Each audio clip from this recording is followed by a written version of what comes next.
Welcome back, Liverpool fans. So, obviously, now Liverpool's in the midst of a big transition. Klopp is out, Slot is in. And the question is, what direction is the team going to go? We obviously brought back a lot of experienced front office management people who were involved in the build-up of Klopp's Liverpool squad, which had so much success.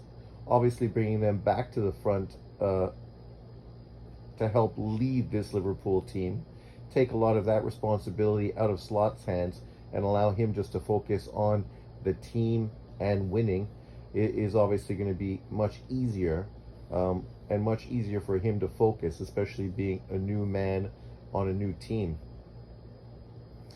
A lot of the questions now are about what players are we going to keep, who are we going to replace, what potential additions we could put to the squad. Obviously, you can go all over social media, the transfer normal channels and whatnot, and obviously this is just going to heat up all summer as well about who's going to come to Liverpool. Obviously, our team's going to be tied together with every Joe Schmo that's out there, which is just normal.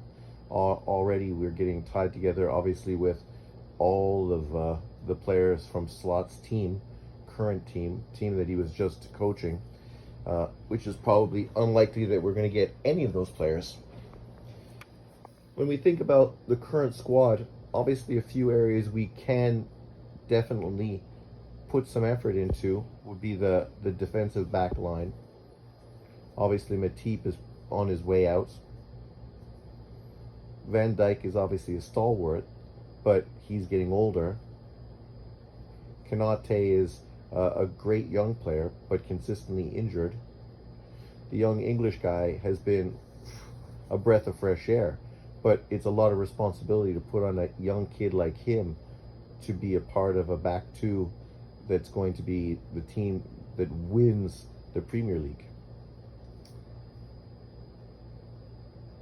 Then our midfield, obviously, we reformed it last summer, and it did very well, but obviously it still has growth and development moving forward. We still had some weaknesses, obviously a lot of injuries from younger players that consistently have been in and out of the squad, which is, kind of hurt the midfield as well. We had the young Japanese player who people didn't know if he was really going to be the right sort of defensive stalwart that we needed to sort of bottle up our defensive midfield. But he did very well, considering the cheap price that we got him for and the low expectations. But obviously, moving forward, if you want to be one of the best teams in the world, that is another area that you need to continue to fill in and try to get better at. Up front, we have tons of talent, but inconsistency really let us down at the end of the season. Salah, after the African Nations Cup, really did not look to be himself. Wasn't nearly as effective as he had been earlier on in the season. Nunez at times looked like he was going to break out, and then of course fell back once again. The obvious question people have is, what are we going to do with Salah? Right now, in hindsight, it probably would have been a real smart move for us to sell him to Saudi Arabia last year for over $150 million. We could have got a very good young player to take over that position and probably have been just as effective as we were last year anyways. Not to take anything away from Salah, I'm a huge fan, but you can't get overly attached to players. You have to be smart enough to sell them when the value is high, and realizing that, the time of them to really be effective for the squad is probably nearing the end. This was something that obviously Man U, great manager, was good at, right? When he got rid of Beckham, Ronaldo, and many others, when really it seemed as if they were in their prime. This is something that unfortunately Liverpool didn't do, and this is one of the reasons why we are where we are, because people weren't really willing to make the tough choice. people weren't willing to get rid of guys when they needed to get rid of them, like a Henderson, like a Salah. And obviously that cost us. Now moving into this next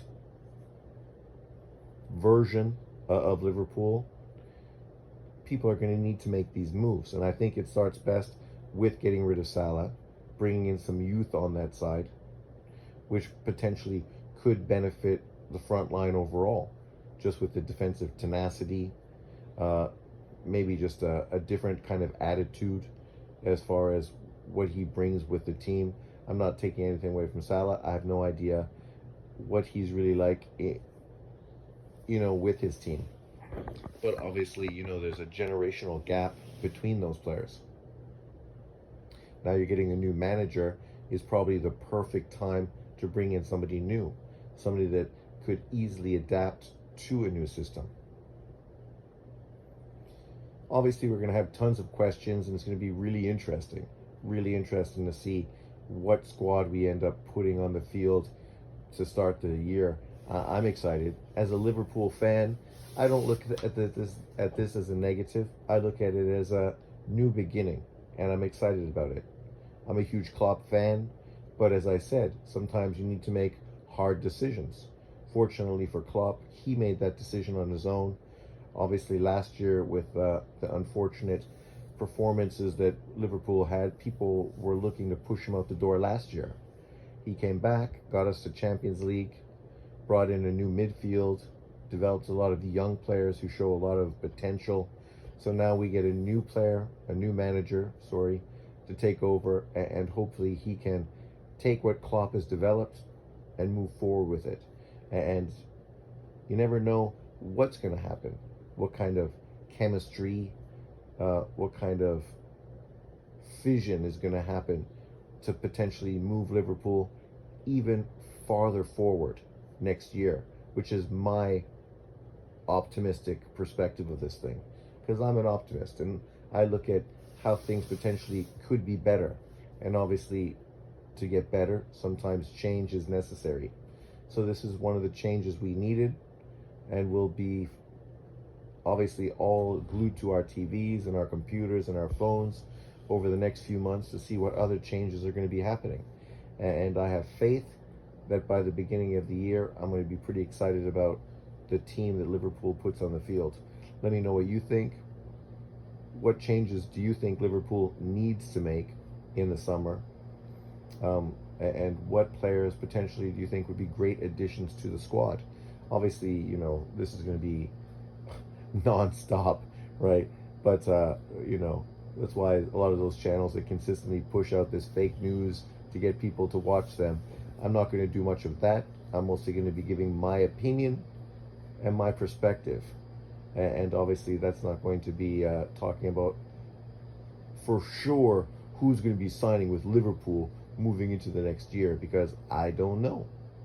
And I'm not going to know until these moves are actually officially announced by Liverpool. And I'll be excited when that does happen. But let me know what you think. Leave your comments below.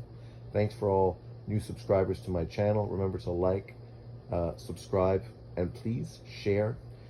Getting my content out there more can obviously only help my channel grow and help motivate me to put out more content. So I will see you next time. Peace out. Have a good week.